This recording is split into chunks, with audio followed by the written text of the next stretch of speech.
Ang Basket Case ay isang kanta ng American punk rock band na Green Day, inilabas noong 1994 bilang isang single mula sa kanilang album na Dookie.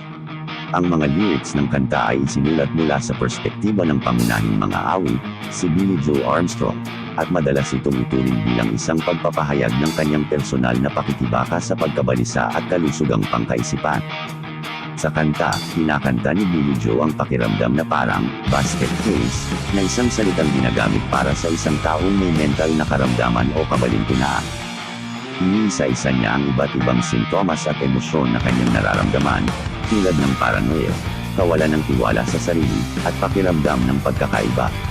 Kasama sa chorus ang mga linyang, "May oras ka ba, upang makinig sa akin habang ako'y nagrereklamo?" na nagpapahayag ng kanyang pakiusap na may makinig at maunawaan ang kanyang mga damdamin.